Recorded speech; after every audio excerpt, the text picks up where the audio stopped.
Hello and welcome. So today we're going to be talking about a very famous and important ethical theory known as utilitarianism. And what I'm going to do today is not tell you everything that there is to know about utilitarianism, but give you a basic starting point in order to figure out how to think like other utilitarians have, including some of these figures you see below, like Bentham and Mill. They're often seen as the founders of utilitarianism as an ethical theory, but also more contemporary philosophers, people like Peter Singer and Derek Parfit. So, what is the big idea behind utilitarianism? It says, in order to be doing the right thing, you should be working to make the world a better place. So in this way, the utilitarian is really focused on the consequences of your actions, right? Utilitarians aren't focused on, for instance, whether your action came from a place of good intentions. They think you can actually do something kind of wrong, even if you meant well. So instead of intentions, the utilitarian is focused on whether your actions are making the world a better place. And when we're talking about making the world a better place, what are we really talking about? Well, for the utilitarian, that's going to be a matter of making more happiness and minimizing suffering. So, for instance, if you give a small child some ice cream, you just brought some happiness into the world. Well, that actually means that's like some moral points in favor of doing that action, right? We might also say that somebody like a healthcare worker, right? When they effectively treat somebody's cancer, well, they are minimizing suffering in an important way. So we could say that would also count in favor of that action. So this leads us to an important idea that the utilitarian gives us. If it's all about the consequences of our actions, they're also going to say to do the right thing is to do the best thing. They say an action is morally required if and only if it does more to improve overall well-being than any other action you could have done in the circumstances. So again, it's basically saying, how do you know you've done the right thing? Well, you know you've done the right thing when and only when you've done the thing that makes the world the best place it can be. But here is a possible confusion that might emerge when we start thinking in terms of utilitarianism. One of the founding philosophers of utilitarianism, Jeremy Bentham, once said this: "It is the greatest happiness of the greatest number that is the measure of right and wrong." Now, that does sort of speak to the gist of this idea, where we say, make the world the best place you can make it in order to do the right thing. But you might think that on the basis of what Bentham just tells us here, that we mainly need to focus on how many people are made better off by your actions. So we might say, well, you do this thing, you steal a loaf of bread from the store and feed it to 10 children. Well, we say one person harmed, maybe the one shopkeeper, and the 10 children made better off. That might be one way of interpreting things, but that's not all there is to it. You don't just count the number of people benefited and count the number of people harmed. Instead, we need to focus on the overall amount of well-being that's promoted by any act, irrespective of how many people you help and how many people you harm. That's only of indirect importance. But here's the problem. For a utilitarian, a large amount of happiness experienced by a small number of people might be just as morally valuable as a smaller amount of happiness experienced by a lot of people. You know, there's a difference between being very, very happy and a little bit happy, right?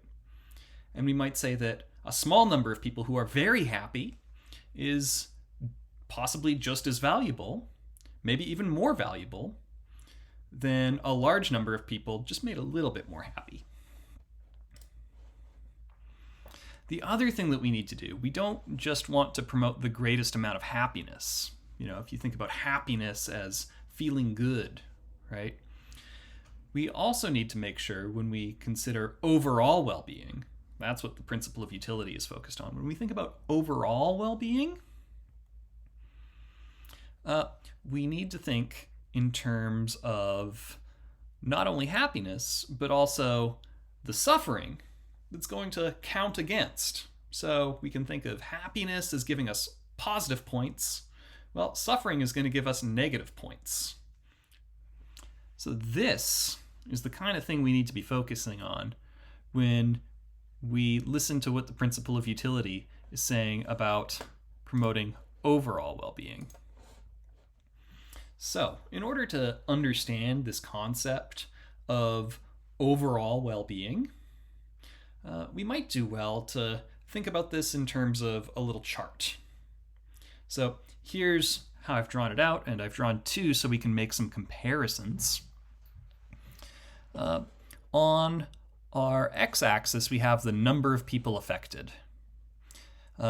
So we might think that if only a couple of people on one corner of the chart are affected, then we might say it's just one little corner of the world.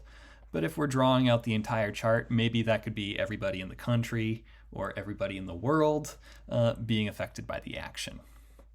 I already hinted that we need to focus not just on how many people are affected, but we also need to focus on the intensity of the harms.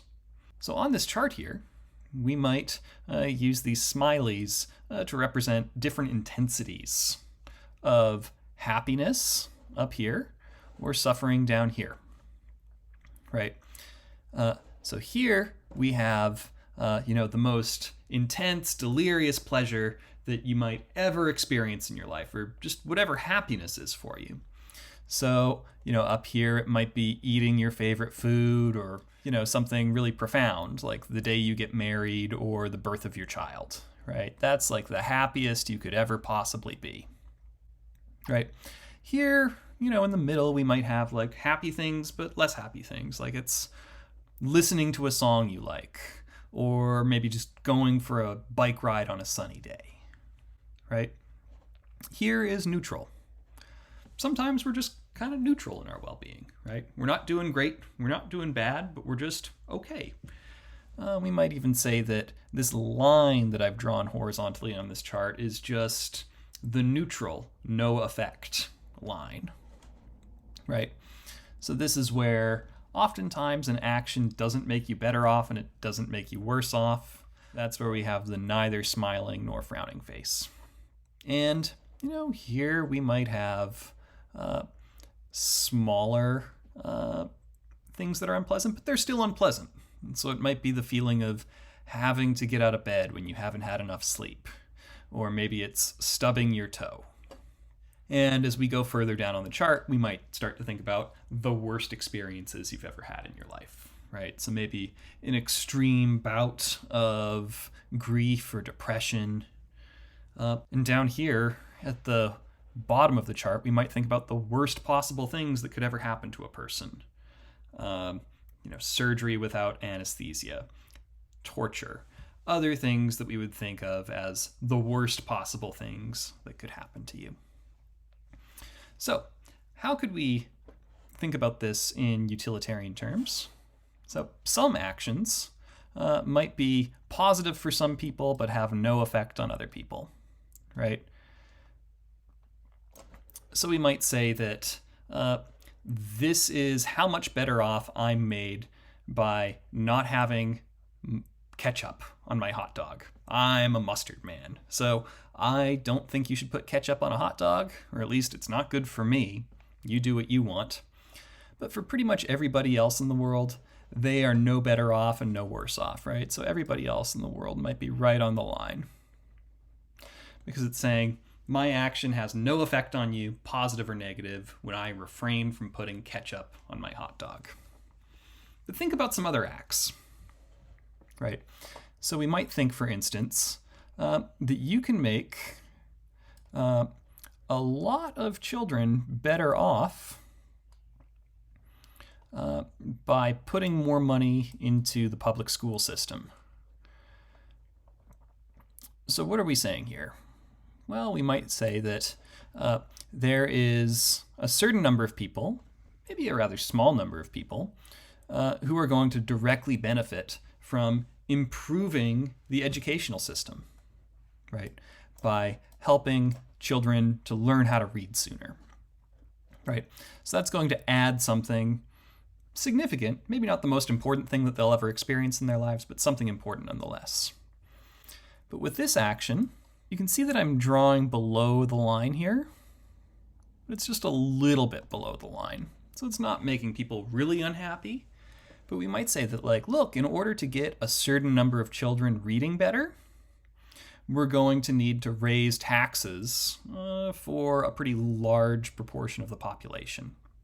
So what we're saying is here is that we've got an action where you've got a benefit for a certain number of people and drawbacks for another number of people.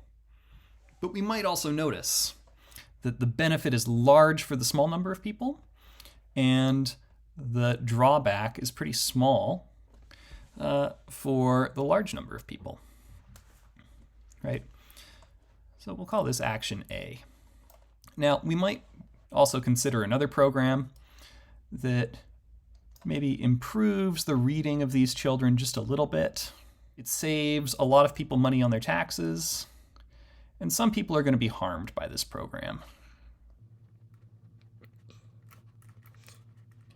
So we'll call these two actions, Action A and Action B. We've got the one really good educational program, which costs some people more taxes. And then we've got Program B that helps just a little bit for the kids. It makes some people happier about their taxes, and then other people might be harmed by it.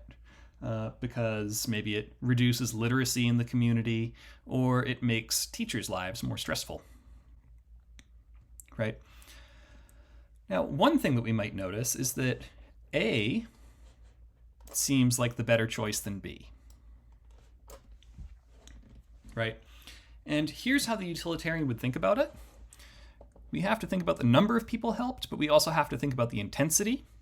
And we might just say, like, look, it seems like there's more area above the line than below the line here, right?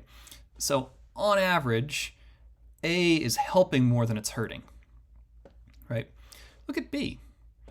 We have helps for a certain number of people here, and actually a majority of the people, right?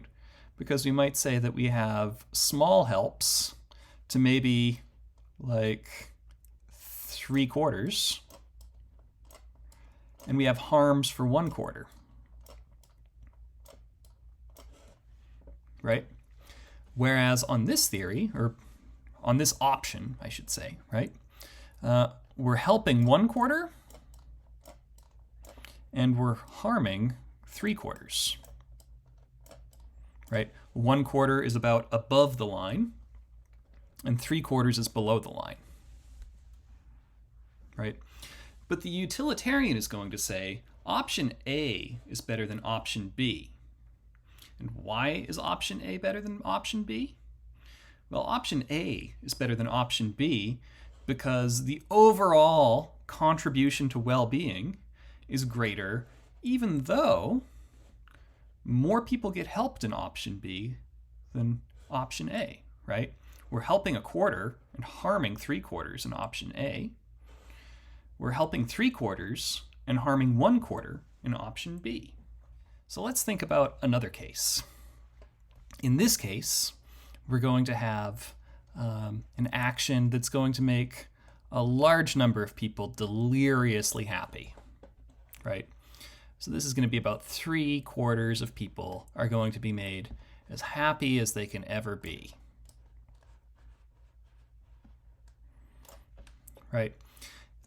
But we might have another option where people aren't made as happy as they can ever be, so it's not all the way up there, but we're maybe just like a notch down. It's like half of people are made very happy.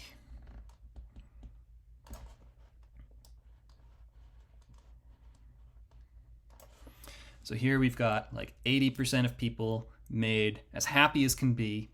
In this case, we've got like, let's say 2/3. That's like 66% of people being made quite happy. Very happy indeed.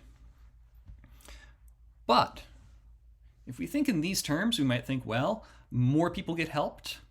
And in fact, more people are getting helped more intensely. If we follow that Bentham formulation, which can mislead us, that says the greatest happiness for the greatest number, we might say, obviously, option A is going to be better than option B. Right? But remember, I can add some more information here. We might say that on option A, yes, 80% of people are being benefited. 80% of people are having delirious happiness. We have, we might say 20% of people having extreme suffering. We might say that the people in this boat are basically being tortured. So even though there's a great amount of happiness or well-being being created here, we're also going to have to cancel that out with the amount of suffering that's being created. Right? Let's look at this one. So we've got about 2/3 of people being benefited quite a lot. The rest of people are barely being harmed. Right? So we might say that 2/3 of people are having a great time. They're really being benefited. 1/3, they've been made itchy.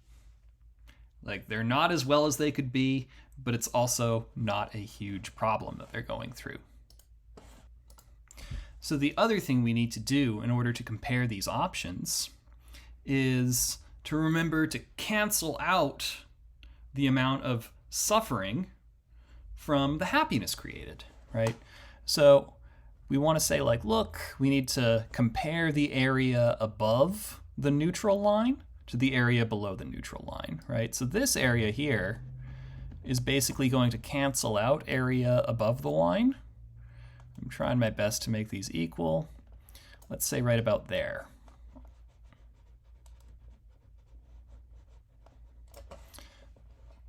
Right, and here, like, maybe we have to cancel out just a little smudge to equal that area right there. Maybe just a little more, kind of like that, right?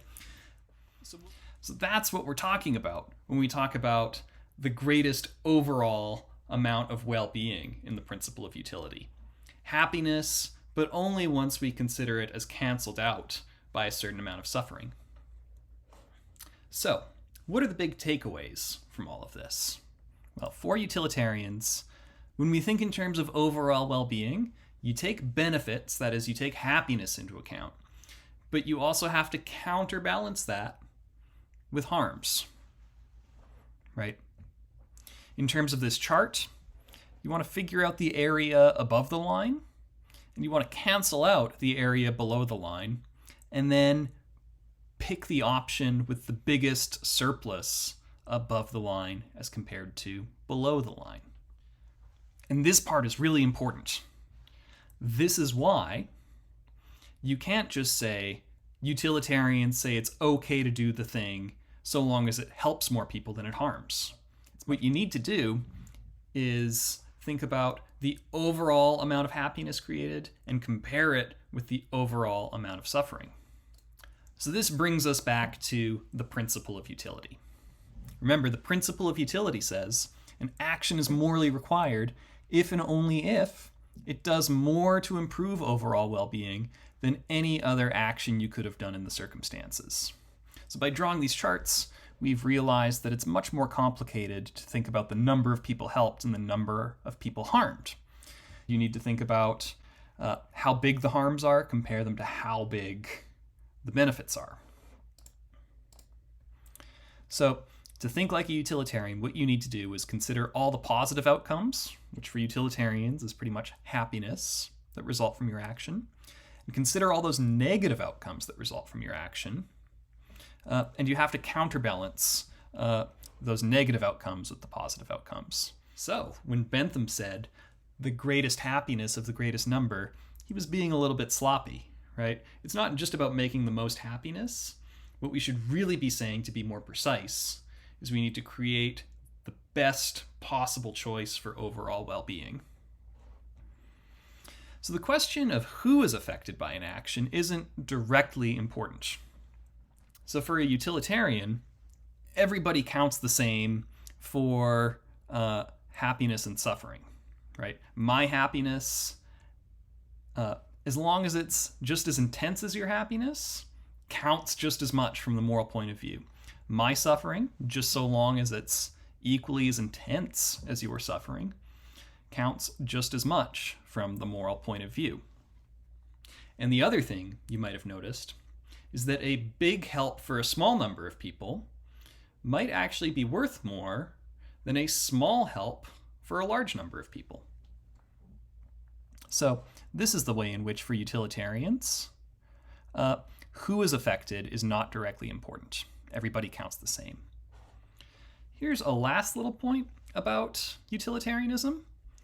It's not enough that the action has more positives than negatives. Utilitarians also think that you have to do the thing that is the most beneficial among all options you have in your circumstances. Here's their thought.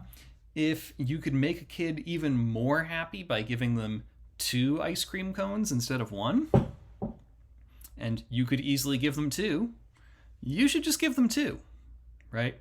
It would be a mistake to go for the worse option when there's a better option right in front of you. So if you think in these terms, think about overall well-being and aim for the best, then that framework will let you think like a utilitarian. Now, we haven't gotten to the objections to utilitarianism yet. So for instance, when you start thinking about utilitarianism in these terms, it might also start revealing to you some of the possible problems with the theory. Because sometimes utilitarianism will recommend harming people in service of overall well-being, right? So maybe it might recommend killing one person to save the lives of many. Some people will think that this is unfair, or that it even involves violating people's rights. So this is sometimes referred to as the argument from injustice against utilitarianism. From this point that I just raised, that for utilitarians you have to do the best thing, you might think that's demanding an awful lot of me, because it's going to say, unless you do the very best, you've done something morally wrong.